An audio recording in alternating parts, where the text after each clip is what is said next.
Salut, moi c'est Giaco, et ça, c'est l'enfant d'un Stream Deck et d'une Go XLR, même si ça se voit pas trop. Pour beaucoup, l'intérêt majeur des Go XLR est la gestion physique des niveaux de ces logiciels. Une capacité qui prédomine même sur la liste infinie de soucis de celle-ci. Le problème, c'est que certains ont déjà fait leur choix d'interface ou que la Go XLR n'est pas adaptée à leur façon de travailler. Mais quand on tient au contrôle matériel, on y tient. Cet aspect tactile est réel et pour ma part, l'une des raisons de ce pourquoi je suis rentré dans le métier. Le logiciel c'est bien, mais à un moment, mettre du concret sur de l'abstrait, ça fait pas de mal. Alors comment faire? Jusqu'ici, certaines solutions fermées et propriétaires comme les Stream Deck, Loop Deck ou PC Panel ont répondu à ce besoin, mais avec un succès variable. Les deux premiers se basant sur des boutons, soit des contrôles binaires et non gradués, et le dernier étant une solution propriétaire à un tarif selon moi excessif et basé sur des contrôleurs très laids. Heureusement, mes recherches désespérées en octobre 2020 m'ont mené à la découverte du logiciel MIDI Mixer. Une plateforme logicielle Donationware ouverte au large monde des surfaces de contrôle MIDI, utilisée dans le monde du mixage audio sur informatique depuis des lustres. Utilisation qui n'a pas été sans générer de l'attention et de l'enthousiasme de votre part, tant dans le chat de mes streams qu'en commentaire que sur mon Discord. Dans cette vidéo, je vous propose donc de découvrir ce logiciel venu du ciel, ainsi que son accompagnement matériel. MIDI Mixer joue en fait le rôle de pont ou de traducteur entre l'univers de vos niveaux logiciels et les surfaces de contrôle MIDI utilisées en post-production audio. Vous disposerez ainsi d'un contrôle physique du mixeur logiciel Windows, mais aussi d'OBS, Discord, d'éclairage connecté comme les Philips Hue et Nanolith et autres, grâce à une plateforme de plugins en pleine expansion. Les potentiomètres et faders de votre surface de contrôle serviront donc à la gestion des niveaux d'audio Windows comme d'OBS, ou de la luminosité et de la teinte de votre éclairage. Quant aux boutons de celle-ci, ils serviront tant à mute vos pistes qu'à lancer des logiciels, des raccourcis clavier, contrôler votre lecteur audio, changer vos scènes OBS et plus encore. Voyez donc MIDI Mixer comme une fusion entre la Go XLR et le Stream Deck, sans l'aspect interface audio du premier et avec beaucoup plus de précision et d'expressivité que ce dernier. Et tant qu'on y est sur la Go XLR, je vous propose d'effectuer une petite comparaison entre MIDI Mixer, Go XLR et Voicemeeter. La majeure différence avec les Go XLR, c'est qu'aucun audio ne passe à travers l'interface logicielle ni à travers l'interface matérielle. Ce qui veut dire pas d'entrée physique ni de traitement audio, mais vous laisse donc le plein choix d'interface audio et de rajouter du mixage matériel à n'importe quelle config existante. Vous ne serez pas limité quant à la quantité de pistes de la Go XLR ni de la quantité de 4 faders sur le panneau physique. Et vous ne serez pas verrouillé à cet écosystème, le marché des contrôleurs MIDI étant large et pour toutes les bourses. De par ce fonctionnement logiciel et cette télécommande matérielle, on se rapproche plus d'une configuration dans le style de Voicemeeter. Cependant, une fois de plus, aucun audio ne passe dans MIDI Mixer ou dans le contrôleur associé. Par conséquent, pas de souci de grésillement, de coupure audio en cas de crash et de quantité de câbles audio limitée. Et ironie du sort, si vous tenez à cette épave, il existe même un plugin de contrôle Voicemeter.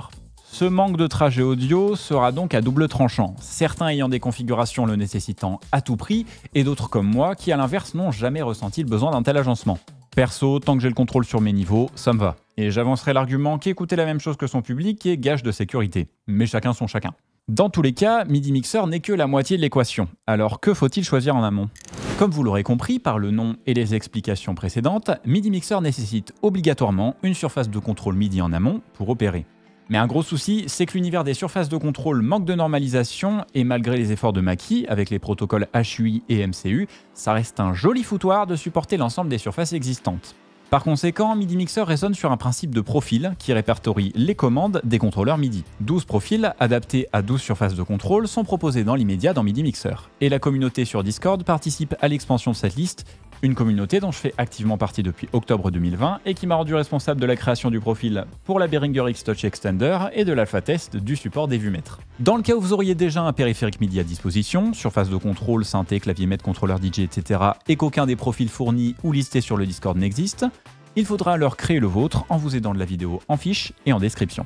Et je vous entends déjà crier au scandale, aux sponsors et à l'OPSP Behringer parce que je ne m'apprête qu'à vous présenter des surfaces de contrôle de la marque. Mais le souci, c'est qu'en dessous des 300 €, les surfaces de contrôle proposées par les autres fabricants, c'est de la grosse merde. La plupart ne disposent pas de fader motorisé, d'indicateurs de niveau ou d'encodeurs rotatifs, remplacés par des microscopiques faders, des drivers propriétaires insupportables et des potentiels minuscules dans le cas de Korg et Akai. Genre regardez ça et osez me dire que ça ressemble pas à des jouets.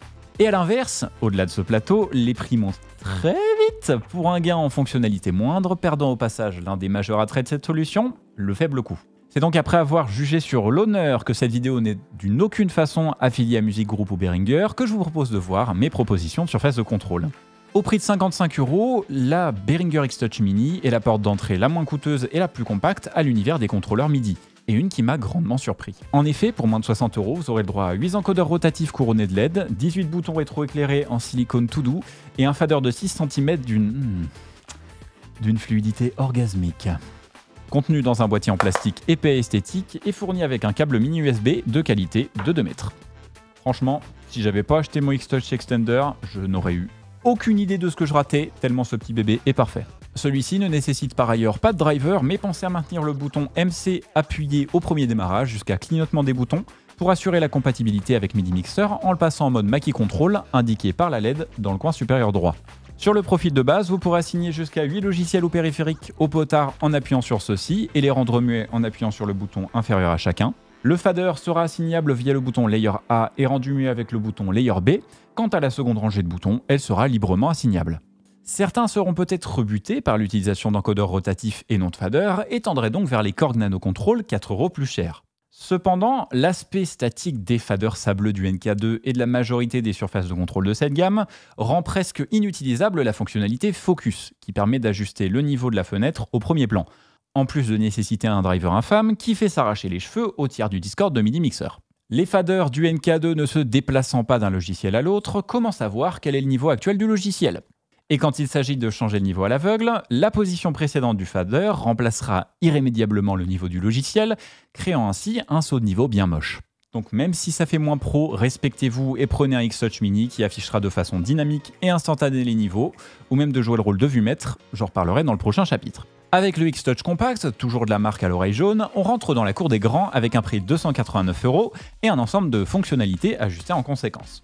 En effet, la rangée de 8 encodeurs du Mini sera remplacée par 9 faders motorisés de 10 cm, 41 boutons en silicone tout doux et 16 encodeurs rotatifs couronnés de LED. Ça fait du monde.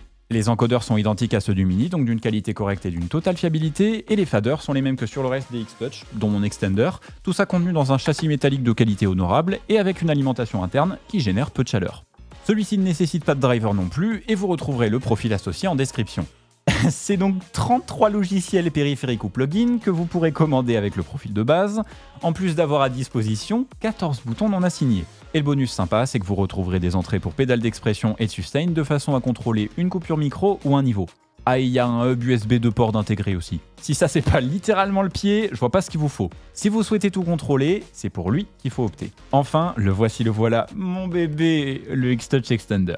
Au prix de 300 €, celui-ci aborde un format plus épuré et compact en largeur que le précédent, proposant 8 faders motorisés de 10 cm, 32 boutons attitrés, 8 encodeurs rotatifs couronnés de LED, un vue-mètre par fader et 8 écrans LCD. Une fois de plus, même potard que le Mini et même fader et châssis que le compact, donc une excellente combinaison avec quelques détails intéressants. Vous devez commencer à connaître la chanson, pas de driver non plus pour celui-ci, et un profil fourni avec MIDI Mixer donnant contrôle à 16 logiciels périphériques ou plugins et 8 boutons librement assignables. Cette proposition, plus épurée pour 10 € de plus que le compact, surprendra certains, mais deux fonctionnalités entrent dans l'équation. Avec le vue-mètre de celui-ci, il sera bien plus facile de retrouver vos logiciels, en plus de donner un look très sérieux et intégré à votre configuration. De plus, l'intégration future des écrans LCD dans MIDI Mixer permettra d'afficher des informations écrites statiques, comme dynamiques. Personnellement, j'attends que ça. Genre imaginez la possibilité d'afficher le nom de vos logiciels, le niveau de chaque tranche ou le statut d'OBS et son nombre de viewers sur un foutu contrôleur MIDI. Bref, toujours est-il que pour les personnes désirant un contrôleur moins large, celui-ci est excellent et pourrait bien faire des dingueries sur le long terme.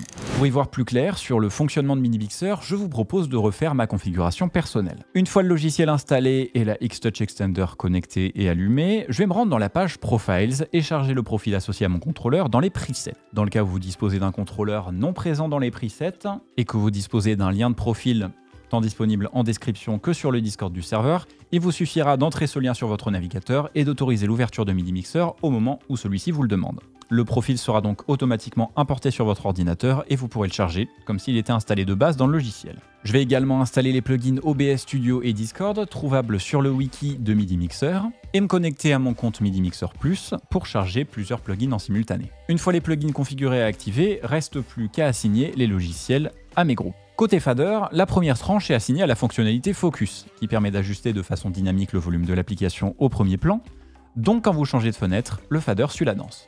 La seconde est assignée à Discord, la troisième à mon navigateur, Firefox, la quatrième à mon lecteur musical, AIMP, la 5e à mon processeur d'antenne, Omnia 9 PTN, et la 8e à mon microphone. Au-dessus de chacune d'entre elles, le bouton Select permet d'assigner le logiciel au premier plan à la dite tranche, le bouton Mute permet de couper le son de la dite tranche, et le bouton Solo permet de lancer le logiciel assigné à la dite tranche.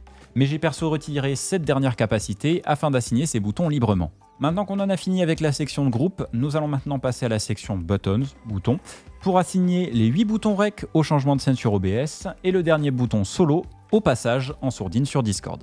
Côté potard, ceux-ci sont assignés à mes niveaux audio sur OBS, le 7e est donc assigné au niveau du PC et le 8e au micro. Côté assignation physique, un clic sur l'un d'entre eux permet d'assigner le logiciel au premier plan à celui-ci. A noter que la désignation du contenu des tranches peut donc se faire non seulement matériellement avec les contrôles que je viens d'expliquer, ou logiciellement, tant via la page Groups, que par le menu contextuel de l'icône de notification. En espérant que vous serez maintenant plus éclairé sur la constitution de base d'une configuration MIDI Mixer, je vous propose d'approfondir en parlant de la personnalisation des profils, des plugins et de MIDI Mixer Plus. Envie de plus de boutons librement assignables, d'ajuster l'ergonomie du contrôleur à votre guise ou de transformer vos potards en vue maître? Rien de plus simple. Rendez-vous dans la section Profiles, sélectionnez le profil associé à votre surface de contrôle et prêtez attention aux groupes. Ceux-ci regroupent, comme leur nom l'indique, un ensemble de contrôles associés à la gestion d'un niveau. Et vous pourrez échanger ceux-ci librement. J'ai par exemple retiré le lancement du logiciel associé à la rangée de boutons solo de mon X-Touch Extender, ce qui les rend disponibles dans l'espace Buttons. Pour ce faire, je décoche dans chaque groupe fader les solos, et voilà le travail. Tant que j'y suis, je vais également assigner l'appui des potards à la coupure de la source assignée. Je vais donc chercher les groupes knobs et déplace les push knobs de Assign à Mute, et c'est réglé. Si vous le désirez, il sera également possible d'intervertir les bacs de LED des potards pour en faire des vues maîtres, tant sur le mini que sur le compact que sur l'extender. Un détail esthétique que je vous recommande cependant d'éviter sur la tranche assignée au focus. Sur mon X-Touch Mini, je déplace les indicateurs knob LEDs des groupes knob 2 à 8 à la case Peak Meter, et voilà, affaire conclue. Maintenant, parlons plugin. Il existe actuellement 5 intégrations avec des logiciels et matériel de l'extérieur, OBS Studio, Discord, Voicemeeter, Philips Hue et Nanolith. Et de par une architecture open source des plugins, quiconque de compétent en TypeScript, Vite ou Node peut rejoindre la communauté et créer de nouvelles intégrations. Quant aux gens normaux, vous retrouverez en description un lien vers la page de wiki listant les plugins terminés et fonctionnels.